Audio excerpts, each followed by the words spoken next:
Travis Wesley was having the worst day ever. After all, it's not every day that your beautiful wife of 23 years announces that she's going out with other men, starting this evening. Travis sat silently at the kitchen table, his hand wrapped around a glass of monkey shoulder scotch. For 10 minutes, he didn't take a sip of the amber liquid. He just sat there, staring straight ahead, not seeing, not hearing, but definitely feeling a damn pain inside him. Travis knew there wasn't enough Alka-Seltzer in the world to make the pain in his stomach go away. He'd heard stories of other men's wives telling them they were going out with other men, but he'd always thought it was nothing more than an urban legend. How can a woman assume that her loving husband will allow her to date someone else, other men? He simply could not believe that a woman could be so heartless towards her own husband, so openly selfish in her desires. Of course, this happened on Monday, but it was a good day at the company where Travis worked, and he even walked out the door a few minutes after 5 in the evening, whistling a cheerful tune. Walking into the house, he was still feeling quite cheerful when he found his wife sitting at the kitchen table sipping a glass of red wine and a glass and bottle of his favorite whiskey, sitting in front of his usual seat. He dropped his briefcase and poured liquid into 3 fingers, then sat down in a chair. "What kind of mystery, Lauren?" Travis asked, noticing a crooked half-smile on his wife's face. His wife looked him straight in the eyes and grinned need. What he read in her eyes was not good. He shifted nervously in his chair. "Do you think I've been a good wife and mother all these years, Trav?" she asked, completely calmly. Travis furrowed his brow. His wife knew he was a quiet, thoughtful man, and could practically see the wheels turning in his head before he responded. "Yes, I think so. And what? Do you think I should receive some kind of reward for this?" she asked in the same expressionless tone. A few more seconds passed as Travis again carefully considered the question. "Reward for fulfilling the duties of a good wife and mother? Should I be rewarded for being a good husband and father? Why the fuck are you asking me, Lauren?" Travis asked irritably. "Travis, today I want to go on a date with another man," she said, calm as a lake on a perfect morning. Travis was glad to be sitting. He felt bile rise in his body. His thoughts were like a freshly wiped blackboard, completely blank. "Date?" he squeezed out with difficulty. "With another man?" Lauren looked at her husband as if he were a stupid child and nodded slowly. "Yes, with another man, Trav. I haven't been on a date with another man since you and I became exclusive 24 years ago. I have been a good wife to you, a good mother to your children, and I deserve a night with another man, a chance to try someone new, not someone to love, but someone for pleasure. Just sex," she said. "I'm 47 and I can't stay beautiful forever. I want to try more men while I am still a desirable woman and can have them with the snap of my fingers." Travis's lower jaw slowly dropped. He knew that he had understood his wife correctly, but of course she couldn't be serious, could she? He didn't even have to ask the question. Lauren nodded at him, as if reading his thoughts. "Damn," he muttered as she stood up from the table and headed up the stairs to the bedroom to change clothes. Walking downstairs, Lauren looked stunning in a little black dress that practically clung to her gorgeous body. In front, it had a cutout to the middle of a size 3 breast without a bra, and in length it barely reached the middle of the thigh. The makeup was light. A beautiful woman doesn't need much, and her long blonde hair was pulled back into a high ponytail. The spectacle was amazing. Lauren saw that at this moment, her husband was completely hers. Then, "I won't let this happen, Lauren," Travis said, standing up from the table. "I don't know what you're thinking and what you're doing, but you won't do this while remaining my wife." Lauren's bright smile turned into an ugly grin. "You won't ruin this evening for me, Trav? You can speak harshly, but you know that you will not divorce me because of this. Where will you find a woman like me if you let me leave you? Nowhere, and you know it. And the children will be angry with you for destroying our family. Suck it up, Travis. Let me have fun for a few years, and then it will be just you and me again, and we will grow old together. You know you love me. You don't want to be left alone for the rest of your life, while I have men to choose from." The sound of a car horn sounded, Lauren grabbed a small bag and walked over to Travis, trying to kiss him goodbye. Her husband shuddered as if from a slight shock and pulled away to the side. Lauren looked surprised and hurt for a moment, then her expression turned to anger. "I'll be back home. I don't know when," she said, leaving. He watched in horror as she walked out the door. Could his 23-year marriage be over? It looks like, he thought. Lauren didn't even look back at him as she walked out the door. Scientists have established a sad but true fact. People with good looks have an advantage in life over their more ordinary peers. They make friends more easily, they receive more attention, and teachers are more inclined to give them better grades. In Lauren's case, it worked that way, and only got worse when she turned 13 and her breasts fully developed. She quickly learned that if she batted her eyes and smiled, she could get almost any boy she wanted. And for those boys who were playing hard to get, she simply puffed out her chest a little, and the deal was sealed. Like virtually every boy she came into contact with, Travis fell under Lauren's spell almost from the first time he met her. His family moved to the city the summer just before he entered 8th grade. He met Lauren on the first day of school and was quickly captivated. Travis was a good athlete and was popular with other students. He eventually plucked up the courage to ask Lauren out on a high school date, and she accepted. They became a couple and lasted until the first weeks of their junior year at the local high school, when Lauren dumped the young man in favor of Landon Estes Jr., who was a starter on the school's football team. Travis at that moment had a height of 1.63 meters and a weight of 50 kilograms, while Estes was 1.88 meters and 86 kilograms. Although his feelings were hurt, Travis accepted his fate. He knew Lauren was out of his league in terms of looks. Heck, most of the boys at school weren't in Lauren's league when it came to looks. Because Lauren was dating a football player, she hung out with the popular kids at school. Travis was one of the faceless minions roaming the hallways. He dated and became friends with selected students, but did not communicate with Lauren Somas during his school years. He noted that the few times she came face-to-face with him, she acted as if he were a complete stranger. The first time it happened, he was angry, but then he learned to accept it. By his senior year, Travis had grown 23 centimeters and gained 18 kilograms. He was a handsome and athletic young man, but he was far from Lauren. Of course, few were like that.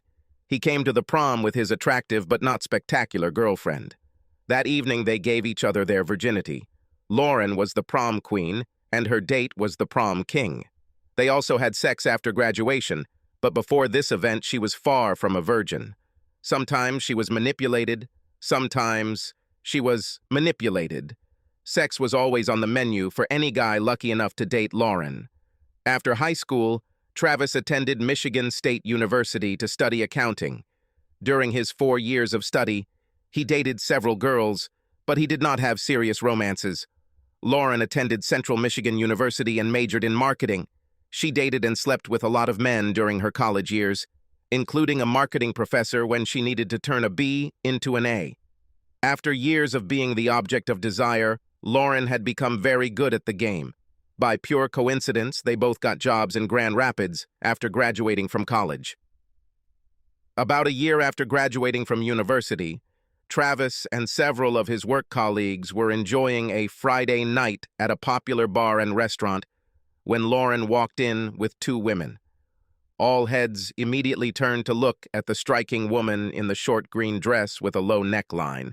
Lauren barely paid any attention to it because at that moment it was expected and she was used to it. "Who is this goddess?"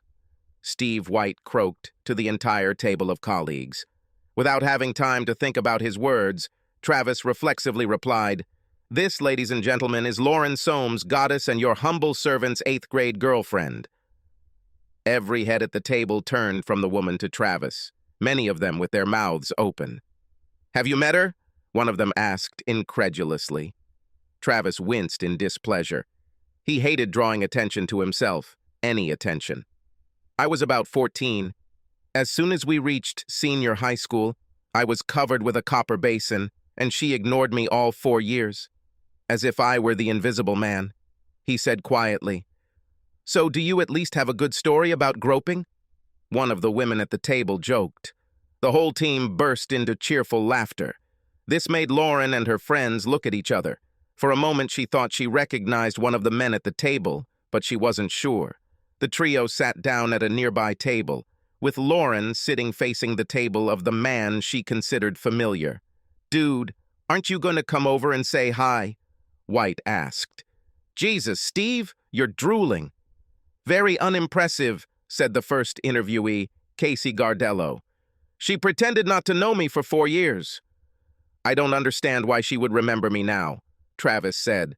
Several heads nodded in agreement. Lauren continued to study the man, enjoying her food. Then she snapped her fingers and pointed at the man. "It's not good, Lauren," one of her friends said. "If you point at someone in a restaurant, you might get hurt in some places." She completely ignored her friend's remark. "I'll be right back," she announced. "I need to say hello to an old friend." Lauren practically jumped out of her chair and walked over to the table where Travis was sitting. "Trav, hello! Very glad to see you!" Lauren exclaimed, approaching him. Travis rolled his eyes at his friends and then turned to face his former classmate with a fake happy expression. "Lauren!" "It's good to see you," Travis said almost without emotion, rising to his feet. Lauren entered Travis's personal space and kissed him tenderly on the lips, placing her hands on his shoulders. His colleagues sat stunned. Travis, in turn, was also stunned. Lauren realized this and smiled at him with a not entirely innocent smile. She felt very comfortable playing this game, and she knew that he could not do it. "Let's go to our table. I'll introduce you to the girls," she said. She took his hand and practically dragged him with her to her table. He spent most of the evening with Lauren and her 2 friends. Before he left, Lauren took his cell phone, entered her own into it, and wrote down his number for herself. Lauren was more than intrigued that Travis seemed to be indifferent to her. This had never happened to her before. He was polite in the restaurant, but spent as much time talking with her 2 friends as he did with her. During the evening, she kissed him on the lips several times, but he never kissed back. On Monday morning, Travis's work colleagues at the bar confronted him about his relationship with the goddess and were stunned when he told them he stayed at the bar for about an hour before heading home. 1. "She's impressive, but she's 14 levels above me." "I understand," he grumbled. "I don't need such grief." Such distress awaited Travis in the parking lot at his workplace 2 days later, when he was leaving work. He grumbled to himself as he saw her waiting for him by the car, although he had to admit that in a dress 1 size too small, she looked like sex on a stick. "Why didn't you call, Trav?" she asked in a quiet voice as he approached her. Travis tried his best not to widen his eyes as he looked Lauren up and down like a hungry man seeing his first meal in weeks. The low-cut top was unbuttoned all the way down to her cleavage, and the hem ended just about 5 centimeters below her crotch. "Damn it," he muttered to himself as she leaned forward to wrap her arms around his neck and press a kiss to his lips. He found himself defenseless as she pressed her body against him and his free hand wrapped around her body, reflexively grabbing her panty-clad buttock as her dress rode up. Her tongue, like a snake, slid into his mouth and attacked him, and he, throwing his briefcase, grabbed her other buttock, and the kiss dragged on indefinitely. After what seemed like minutes, the couple broke the kiss, and Lauren pulled her dress down again to cover her panties. Several of his colleagues, who stopped in shock, quickly got into their cars and drove away. They went to a restaurant located some distance from the city center and ate happily, although Lauren spent most of the lunch tugging at the bottom of her dress. Both Travis and the young waitress seemed to be enjoying her struggle. Travis was wary of Lauren, but he was only a man, and when a scantily clad goddess turns on her charm, he was toast, and the best he could hope for was to perform well in bed that night. "Oh my God," Travis whispered to himself, looking at naked Lauren for the first time. This woman was the goddess Travis had always imagined her to be. If this was going to be his only opportunity to give it his all, he had to be sure that he wouldn't miss his serve because lust would take over his feelings. Having had their fill, They lay face to face and looked into each other's eyes. Lauren smiled lecherously. "Apparently I screwed up big time a few years ago," she whispered. "You have amazing abilities. Who would have thought? If only I had known. We've lost several years, Trav." Lauren knew what was happening when it was right in front of her. Although Travis wasn't in her league in looks, he was still handsome, fit, and by the looks of it, had a good career ahead of him. He's also very good in bed. I thought she was talking to herself. Despite the fact that Travis had doubts about this woman, mainly related to her self-esteem, their relationship gradually improved. Her beauty is obvious, but he slowly fell in love with who Lauren was. I bought an engagement ring, but before proposing, they sat down and discussed their thoughts on fidelity. She had impressed him so far, but Travis wanted nothing left unsaid between them. "Obviously, I don't know much about your past." "I'm not going to ask about numbers or names," Travis said when they sat down at the table for a serious conversation. "What happened in the past will remain in the past. The same goes for me. But I need to know about the future. From now on, I want us to be exclusive. Fully. No ifs, ands, or buts. If you don't believe you can do this for us, I need to know now. If you can do it, well..." He placed a small black box on the table between them. Lauren looked straight into Travis's eyes, then back at the box. "I will never cheat on my husband. Never." Travis opened the box. "I will never cheat on my husband. Never." Travis remembered these words. Apparently, his wife does not consider this cheating, since she warned him in advance. He knew that wasn't true. She hoped that he would take it that way, because if he didn't accept it. Travis knew that Lauren had had many opportunities to cheat over the years, and as far as he could tell, she had rejected all of them, like a good wife should. She was a 10, a 12, and he considered himself a 6 at best. This left plenty of room for someone closer to her physical level to sneak into the house and make a statement. Assuming that she did not have an affair that he did not know about, then she lived for 23 years as a real wife. Travis knew he should be grateful for these years, but he wasn't. When he said, "I love you," he wanted it to be forever, and not a measly 23 years. In fact, not a week went by without Lauren receiving proposals from someone, not just men. She knew that she was not just beautiful. She is amazing, a rare goddess among simply beautiful women. When God created his wife, he had an exceptional day, Travis always said. At first, Lauren told Travis about it every time she was picked on, trying to be completely transparent. However, after a few years, Travis said that he trusted her enough that she didn't need to tell him everything. The only time he would want to know that she was being pestered is if the pester did not accept her first refusal. Then he will take the necessary steps to send the offender away. Travis, on the other hand, was rarely approached by women. This was partly due to the fact that he used his wedding ring almost as a shield. Within minutes of meeting the woman, Travis spoke in glowing terms about his wife and children, which usually extinguished any sparks that might have flared. He didn't even realize what he was doing, and most women shut down before they even had a chance to flirt. Lauren had no idea that her husband was turning off potential flirts, or worse. The almost fairy tale marriage lasted 22 years before Rosa Esposito entered the proverbial Garden of Eden, or rather, came to work at the same public relations firm as Lauren. In the words of a Bob Seger song, she was a dark-haired beauty with big brown eyes and big breasts.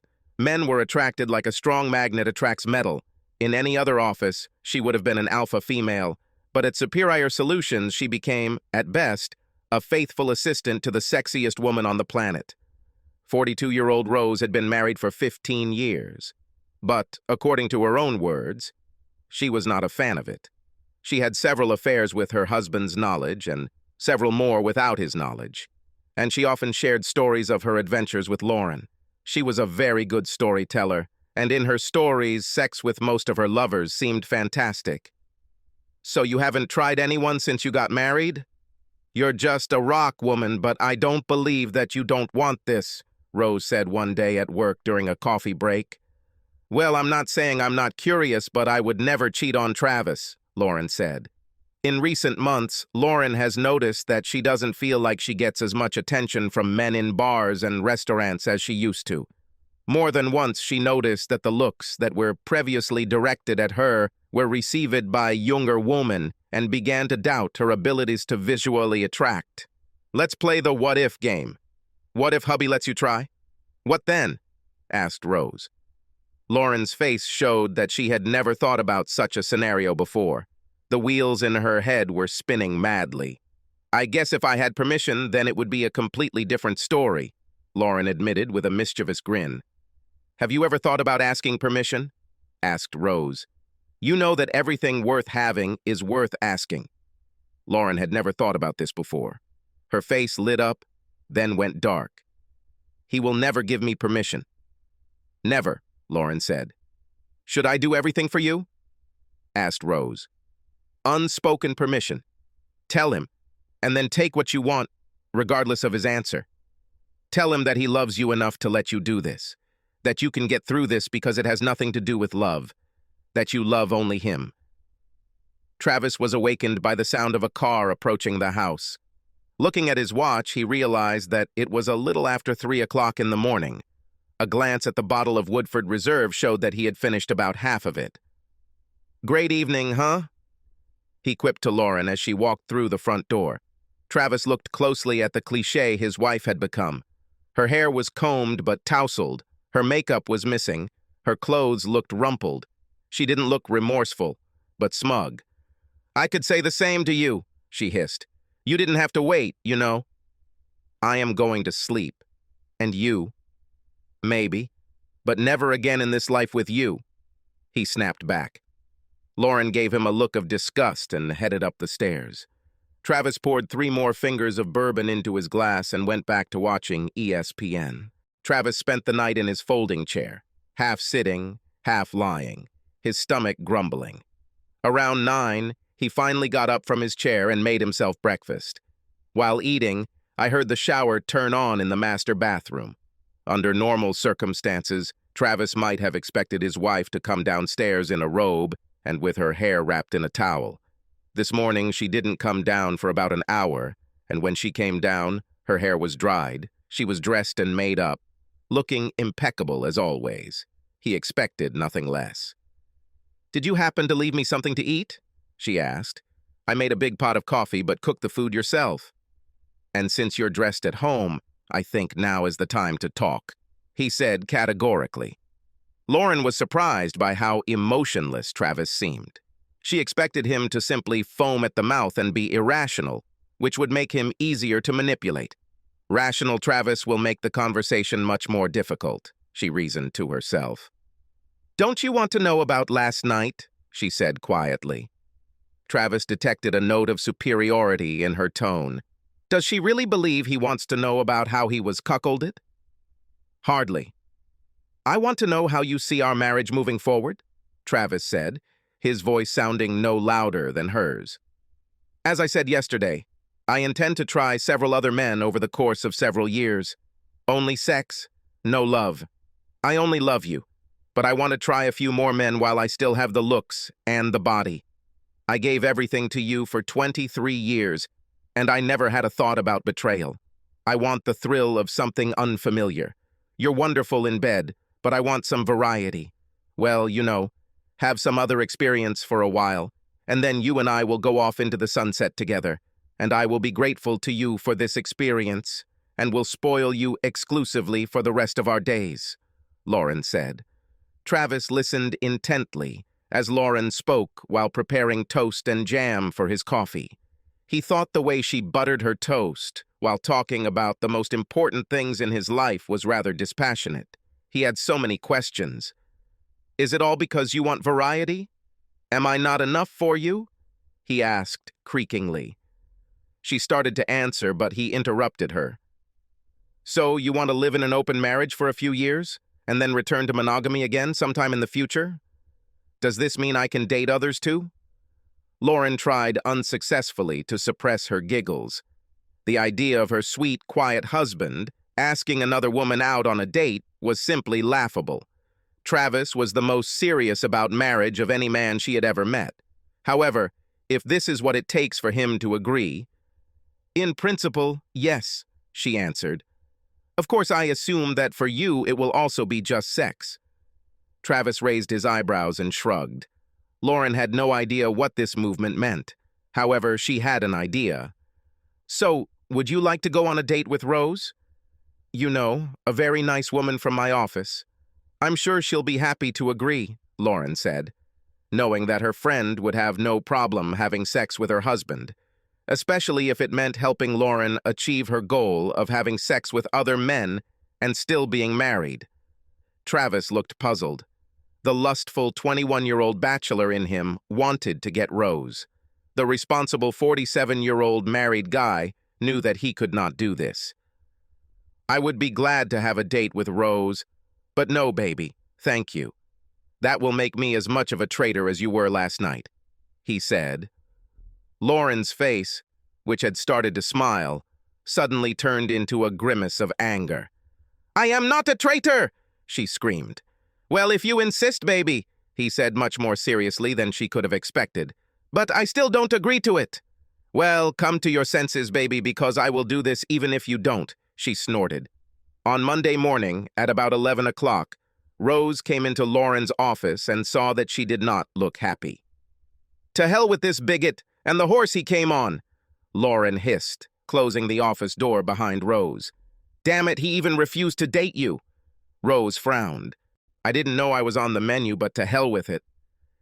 How could he refuse this? She said, stroking her body with her hands. How about a date? Did you have a good time or did Travis ruin everything? Asked Rose. The date was fantastic. Jonas definitely knows how to make a woman feel good, Lauren enthused. God, it's been so long since I felt another man. I definitely like the difference. Who do you think I should try next? They both laughed heartily. Lauren was encouraged by the fact that she was not immediately served with divorce papers. Since she and her husband had virtually no contact, she decided it would be wiser not to ask about his plans at all. Although he didn't tell his wife, Travis really didn't want to rush into a divorce. I hoped that she would quickly come to her senses and abandon her stupid plans to cuckold him. He believed that he could forgive her and they could forget about her misdeed if she stopped this nonsense. His hopes were boosted when Lauren didn't go on a date the following week, although he still didn't return to the bedroom and they still weren't communicating positively. However, the following Friday evening, Lauren was again dressed to the highest standards, apparently ready for a date. Are you seriously planning to do this again? With the same guy, or want to use someone else this week? Travis asked sharply. Damn, Trav, didn't you hear a word I said? It's not about you.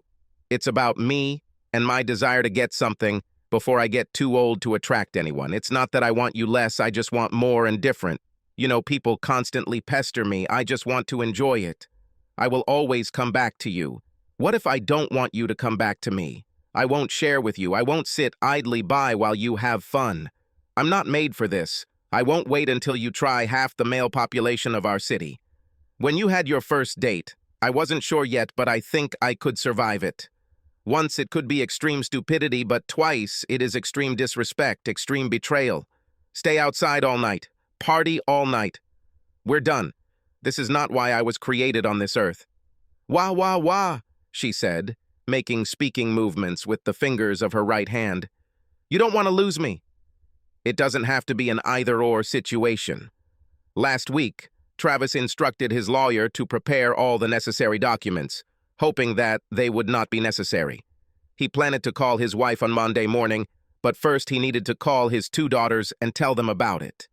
Neither 21-year-old Jackie nor 19-year-old Michelle believed their father when he called them that evening, at least outwardly.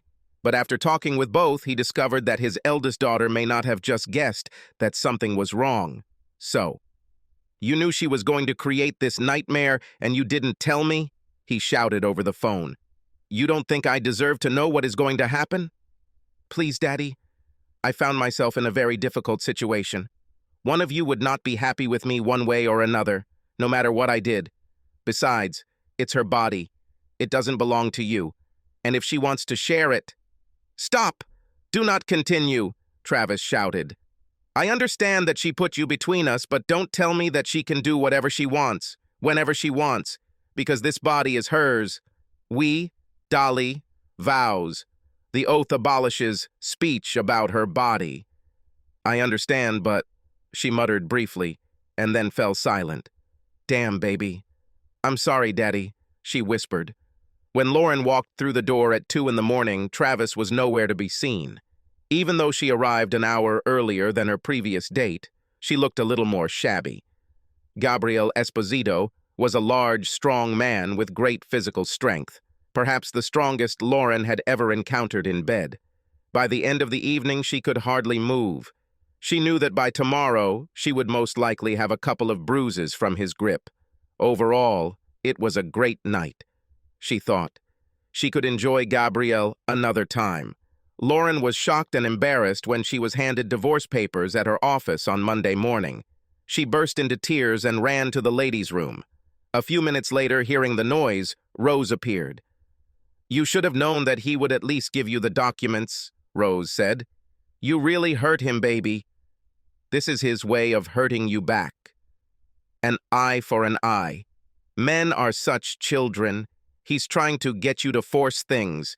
He won't give up his 23-year marriage and half his belongings. Give him a week to be alone, and he'll come crawling back. Straightening up, Lauren returned to her desk, picked up her phone, and immediately dialed her husband's number. How could you do this to me? In the office, in front of everyone. I know you're hurting, but I deserve better, Trav, she practically screamed into the phone. After 23 years, don't I deserve something better than you unilaterally deciding to open our marriage? If I'm not right for you, couldn't you have just warned me in advance, and we could have parted ways like civilized people? Travis said. I don't want civility. I don't want to get a divorce. I still love you. You still love me, she wailed. I still love you, but every time you have sex with someone else, that love diminishes, he growled. My love is not a bottomless well. Like you, I always thought this was true. Who knows? Maybe we were both wrong. Lauren fought for a divorce. Her lawyer requested and received marriage counseling, although Travis was adamantly opposed.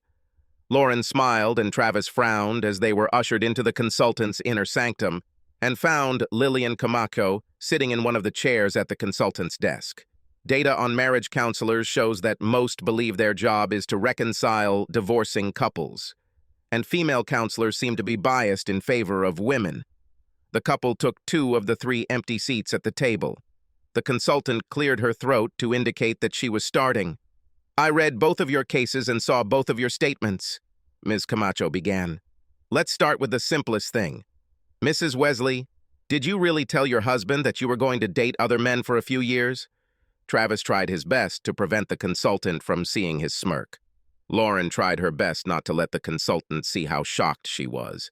She thought about lying, but then realized that she did not have a ready-made legend for this lie. Yes, I told him about it, she answered quietly. That's what I want. Don't need him to do for me. This won't affect our marriage. Well, I think we'll end here, said the consultant. Sorry to waste your time, Mrs. Weasley. I'll talk to the judge and end this farce. But, Lauren began to stutter. Honey, if you thought for even a minute that what you did to your husband would work with me, then you are crazy. You should be ashamed of yourself. But obviously you don't have an ounce of shame. Frankly, you disgust me, Miss Camacho said. Over the next month, Lauren called and texted Travis several times a day as he rented a small apartment near his home. He did not answer calls or text messages. Then she turned to their daughters for help, who called several times. Dad, you know you still love her? If she stopped dating other men, would you give her another chance? Michelle asked during one of these calls. So she still continues to do this, even after I served her? Travis asked in a trembling voice. He received only silence in response. That was all the answer he needed. Michelle didn't call again and didn't ask him to try again. Travis was surprised by how quickly word of his impending divorce spread, especially among single women. Several women at his work expressed their condolences over his marital problems, as did several women who were friends of both him and his wife. He was smart enough to realize that not all of their condolences were altruistic. Connie Myong, his wife's longtime friend, called to express her regret about what was going on in Travis's life. She almost directly offered him a shoulder to cry on, and not just a shoulder. Travis was shocked that his wife's close friend was hitting on him so openly. In all the years of acquaintance, the divorced woman never even cast a sidelong glance at him. "I would never pursue a friend's husband. It's just wrong," she told him. "But now that you are a free man, the rules are different. I'm letting you know that I'm interested in you. Shocked. I'm flattered. But I'm not a free man yet, Connie, and I won't date until the divorce is final. I know I'm being stupid, but I won't cheat," Travis said. "You're such a Boy Scout, Trav. This is one of the things I like about you. I always liked it. Can you at least set me up on a date when you're free?" Connie asked. "Of course," Travis said, "but I don't want to come between you and Lauren. You've been friends for many years. I appreciate your sensitivity, but just because it's stupid doesn't mean I should miss out on a good person. I wouldn't even think twice if you were just some guy I didn't know and we just met," Connie said. "Maybe I'll call you when I take off the leash?" Travis joked. Connie was an Asian beauty, 5 feet tall, with a toned body and waist-length black hair, which was one of the main assets in Travis's eyes. He admitted to himself that he was more than surprised that the woman showed interest in him.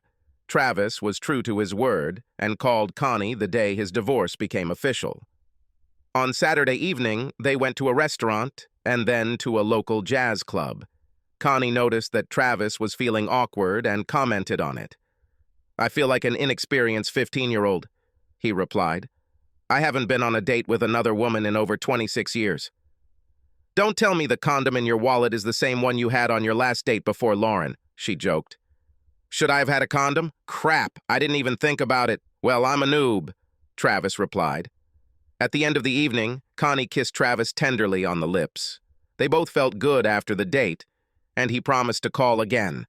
Travis didn't think much about taking off his wedding ring on the day the divorce was final, but apparently it was a big deal for unmarried women.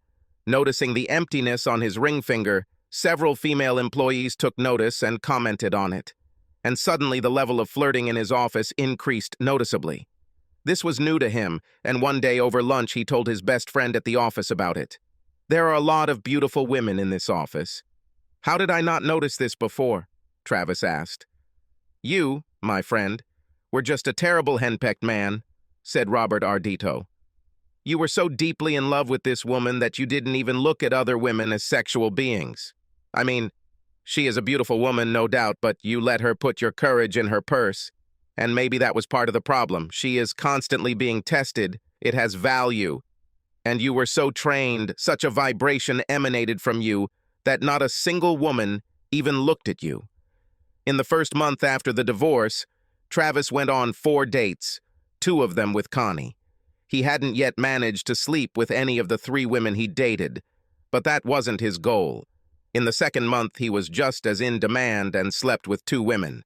Travis's daughters, who have been in contact with their mother more than their father in recent months, have heard her constantly assert that while she can have virtually any man with just a snap of her fingers, their father is an ordinary man in his 40s who finds it difficult to even find a mate, not to mention a permanent girlfriend.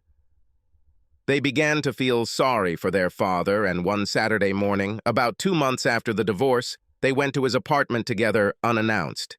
Travis was unhappy that he was woken up at 8:36, especially since he had entertained his companion until late the night before.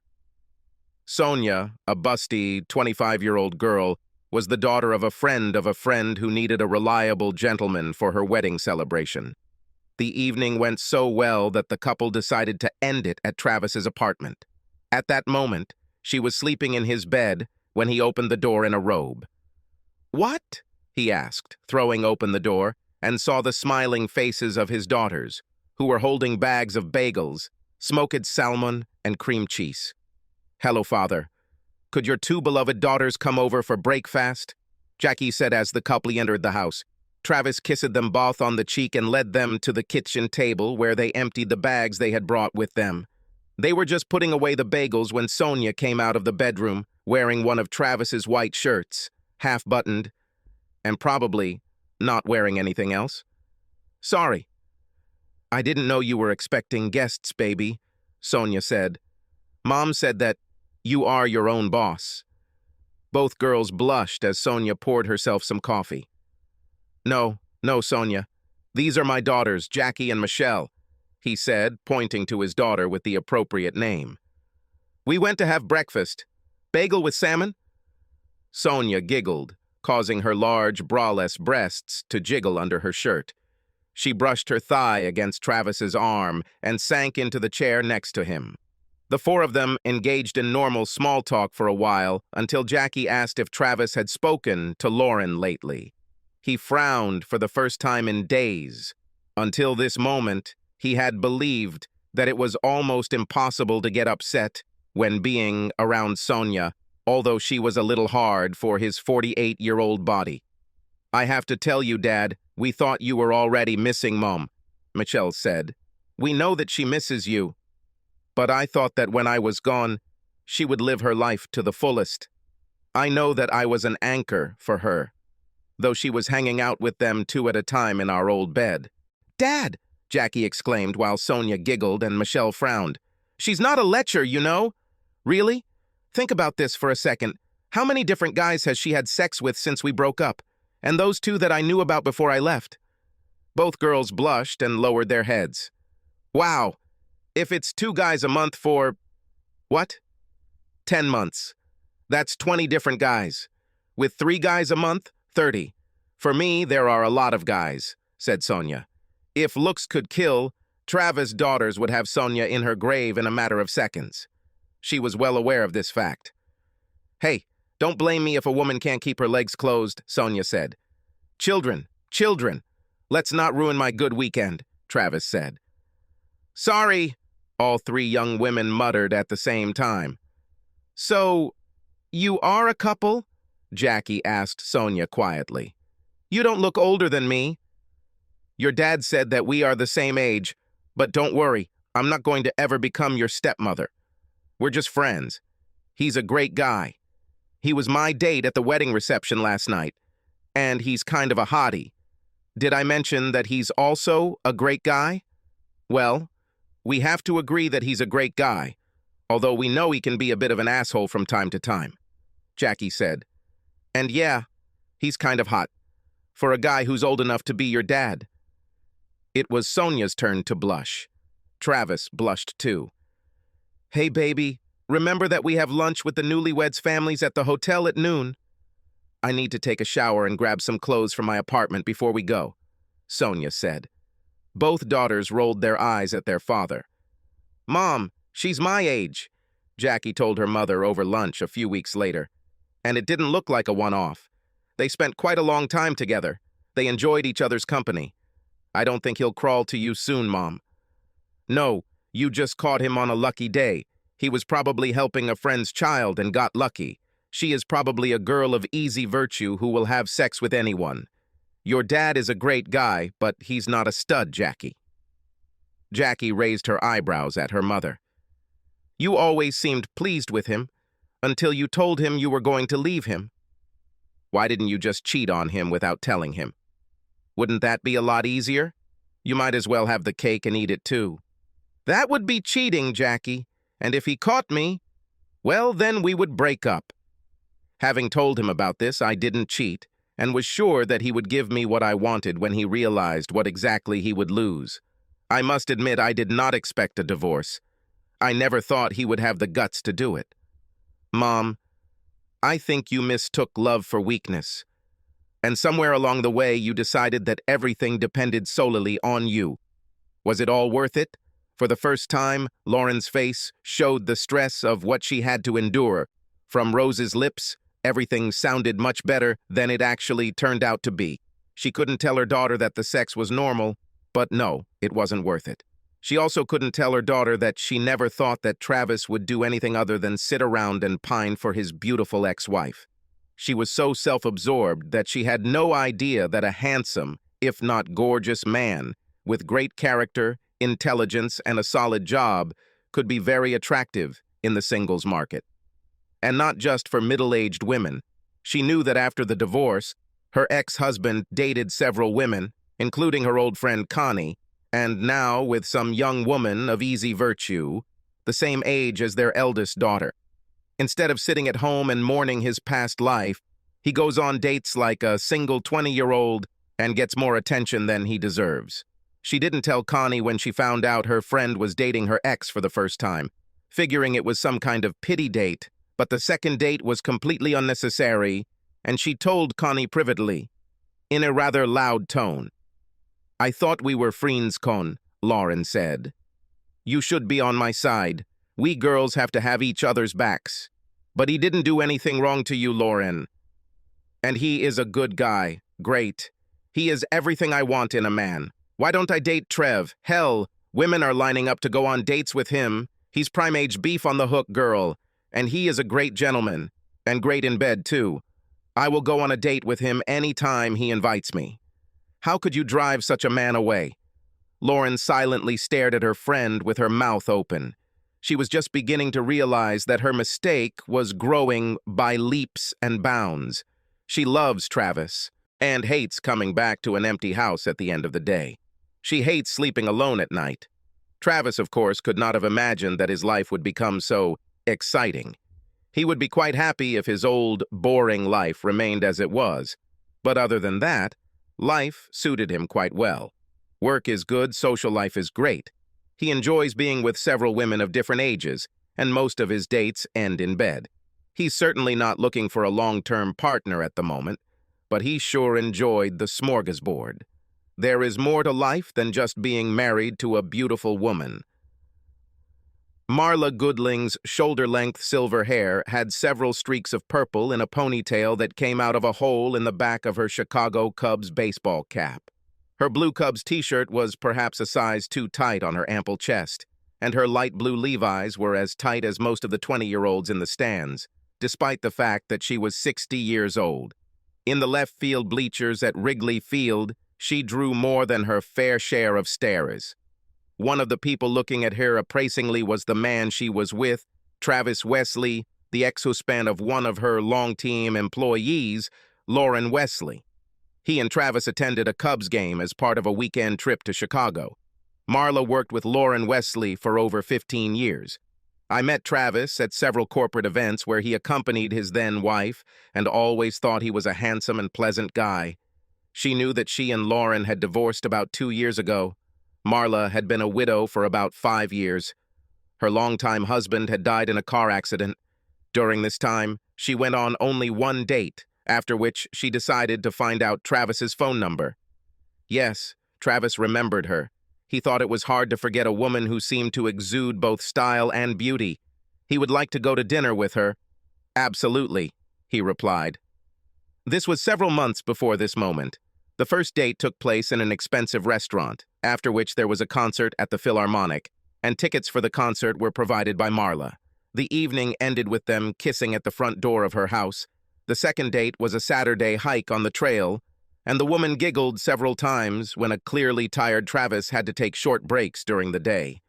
It appears she and her late husband were avid climbers and hikers, and although Travis thought he was in good shape, it turns out he was wrong.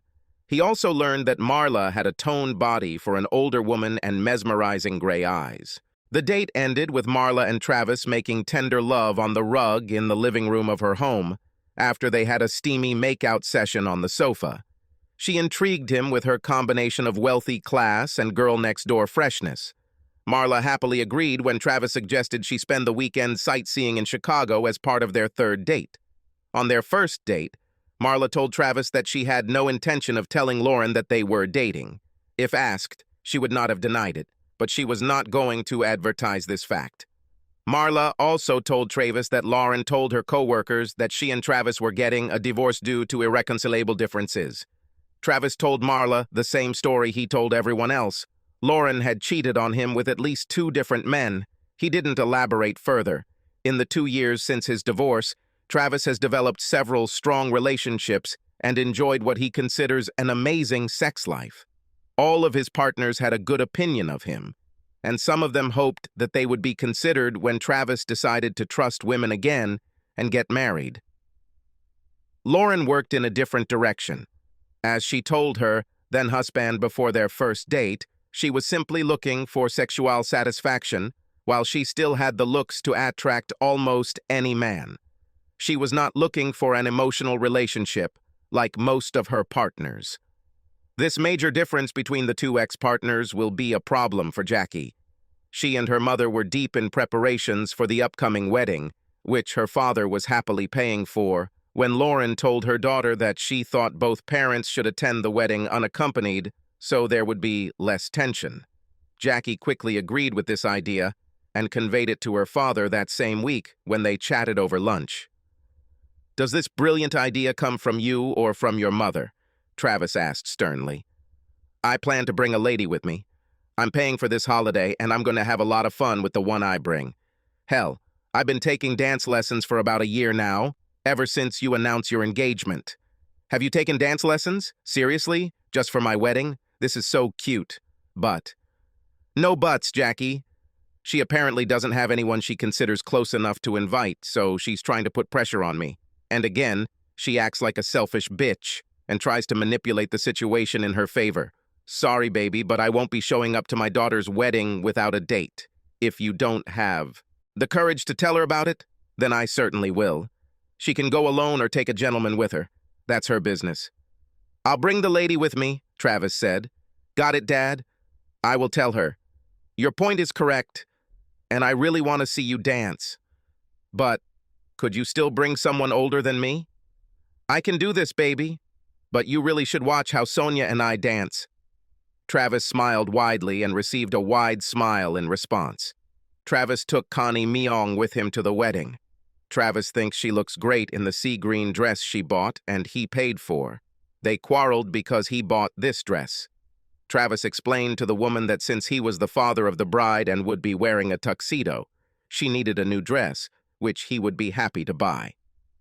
"And yes, I understand that it also requires shoes," he told her with a wide smile on his face. Walking his eldest daughter down the aisle was one of the greatest and worst experiences of Travis's life. All the other fathers who had told Travis it would happen had hit the mark, he noted to himself. Still, it was a wonderful day, he had to admit. He, Connie, and his children had fun and danced until late at night. The only moment that caused discord on this day was the appearance of his ex-wife with her own gentleman.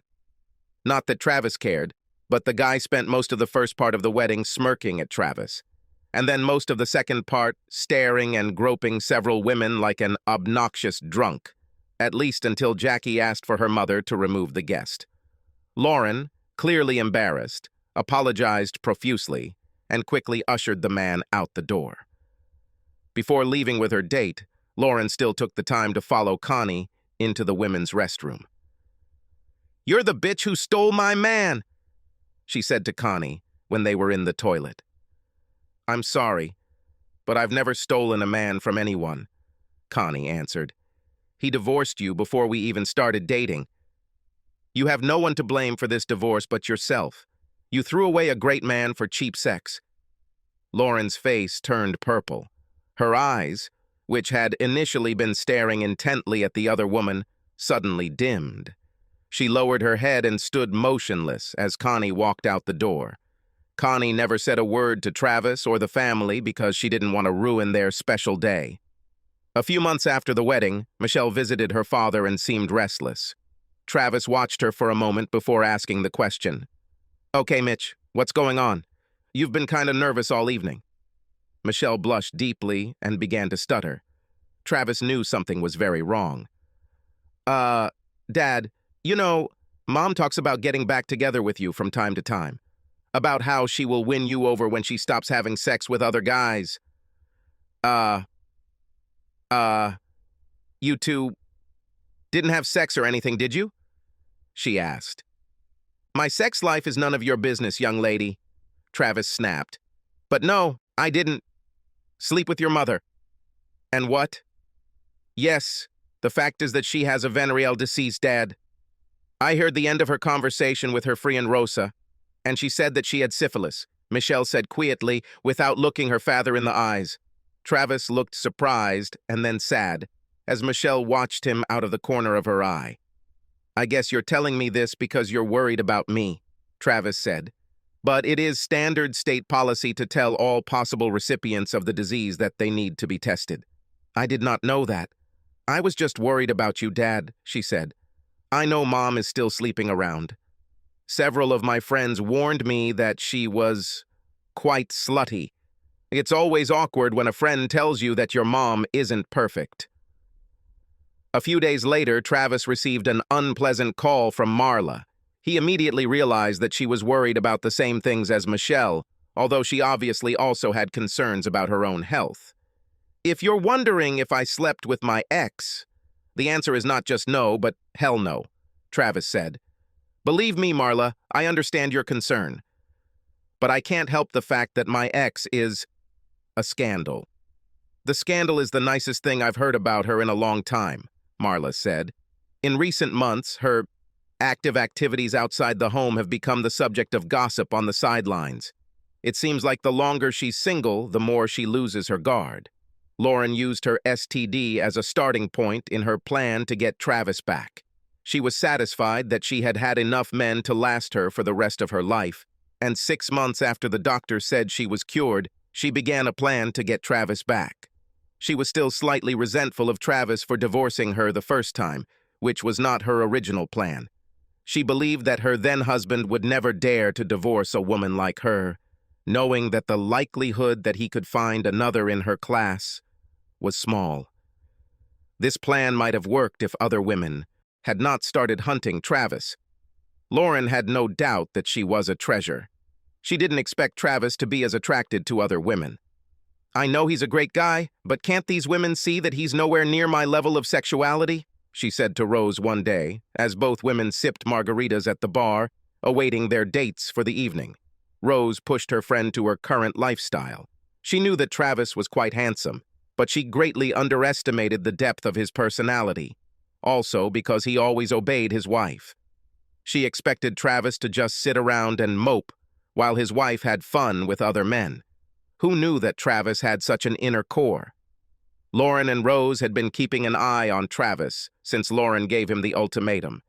And in truth, it turned out that his post-divorce sex life was almost as intense as Lauren's. If Lauren had been more honest with herself, she might have admitted that her ex-husband's sex life seemed to be much better from an emotional standpoint.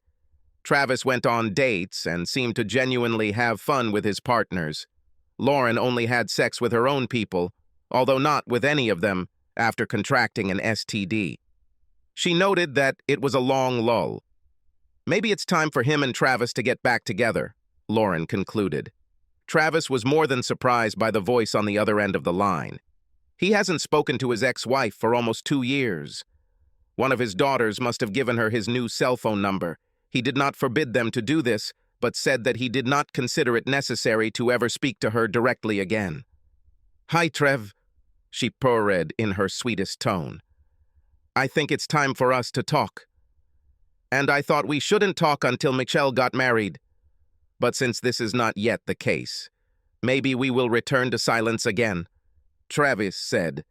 Still the same Travis, still trying to deny that you love me, but you know what you love. You know you want me back. Still the same Lauren, he replied. You still think that everything revolves around you. Look, Trav, I know you're still mad at me, but I really love you. I probably should have just cheated on you and kept you in the dark, but that would have been cheating. It was still cheating, Lauren. Just because you told me you were going to do it doesn't make it any less real. You did it because you thought I would never give up on you. Do you think I'm that pathetic? Travis said. I know you think you're a 10, hell, a 12, but more than that, you're gorgeous. I don't have to live in your shadow. As the last few years have shown me, I am not just the husband of a beautiful woman. Other women want what I have to offer and are willing to repay me emotionally. My last few years have been absolutely wonderful. Why would I want to date a selfish woman again who clearly doesn't respect me? and, no matter what she says, doesn't love me the way I loved her. Loved here in the past tense. After disconnecting, Travis put down the phone and turned to the woman next to him. "Are you ready for the second round?" he asked Sonia. Sonia eventually found her soulmate and married him, but Connie and Marla continued their relationship with Travis. He fell in love with both of them in his own way, but never married again. They also loved him in their own way, and both women accepted this relationship together. Moreover, a few years later, both were invited to attend the wedding of his second daughter, Michelle, with Travis. This did not please Lauren, who did not invite her boyfriend to the wedding. She complained to her daughter, but Michelle did not support her. "After me, Jackie and her family, Connie and Marla, are the two closest people in the world to Dad," Michelle answered. "They love Dad for who he is and put him above their own selfish interests, which not everyone can say about themselves. He was yours, and you left him for more sex. Why? Simply because she was afraid of getting old and thought that he had no other options, that he will never give up on you. Not for anything and not for anyone." Travis was happy with his life, even if it wasn't his first choice. He left a situation that he considered unacceptable. Lauren's life was not one of loneliness and remorse. After all, she was still a beautiful woman, and beautiful women often just need to show up for men to start hitting on them. Lauren was often approached and had quite a few short-term relationships. However, none of them developed into anything long-term. Looking back, Lauren had to admit that she regretted telling her then-husband that she was going to leave him only because she still couldn't come to terms with the fact that Travis had given up on her so easily. How could she have miscalculated so badly, she often wondered to herself. She was a 12 out of 10, but he was only a 6. It shouldn't have ended like this. Subscribe to our channel so that your second chaff doesn't cheat on you, and go ahead and listen to the next story, because this story is nothing compared to the next one. If you're under 18, don't even think about listening to the next one.